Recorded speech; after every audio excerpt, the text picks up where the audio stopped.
Genesis chapter 32. So Jacob went on his way, and the angels of God met him. When Jacob saw them, he said, "This is God's camp." And he called the name of that place Mahanaim. Then Jacob sent messengers before him to Esau his brother, in the land of Seir, the country of Edom. And he commanded them, saying, "Speak thus to my lord Esau. Thus your servant Jacob says, I have dwelt with Laban, and stayed there until now. I have oxen, donkeys, flocks, and male and female servants, and I have sent to tell my lord, that I may find favor in your sight."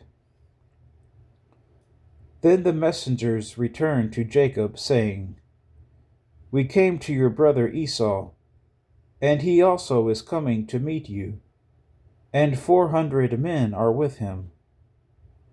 So Jacob was greatly afraid and distressed, and he divided the people that were with him, and the flocks, and herds, and camels, into 2 companies. And he said, "If Esau comes to the one company and attacks it, then the other company which is left will escape."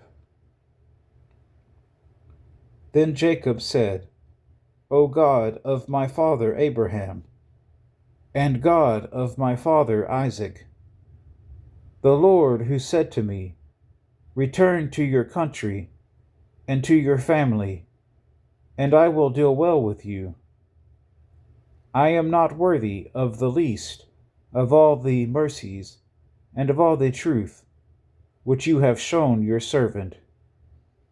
For I crossed over this Jordan with my staff, and now I have become 2 companies. Deliver me, I pray, from the hand of my brother, from the hand of Esau, for I fear him, lest he come and attack me and the mother with the children. For you said, I will surely treat you well, and make your descendants as the sand of the sea, which cannot be numbered for multitude." So he lodged there that same night, and took what came to his hand as a present for Esau his brother, 200 female goats, and 20 male goats, 200 ewes, and 20 rams, 30 milk camels with their colts, 40 cows, and 10 bulls, 20 female donkeys, and 10 foals. Then he delivered them to the hand of his servants, every drove by itself, and said to his servants, "Pass over before me, and put some distance between successive droves." And he commanded the first one, saying, "When Esau my brother meets you, and asks you, saying, 'To whom do you belong, and where are you going? Whose are these in front of you?' Then you shall say, 'They are your servant Jacob's. It is a present sent to my lord Esau, and behold, he also is behind us.'" So he commanded the second, the third, and all who followed the droves, saying, "In this manner you shall speak to Esau when you find him. And also say, Behold, your servant Jacob is behind us. For he said, I will appease him with the present that goes before me, and afterward I will see his face. Perhaps he will accept me." So the present went on over before him. but he himself lodged that night in the camp. And he arose that night, and took his 2 wives, his 2 female servants, and his 11 sons, and crossed over the ford of Jabbok.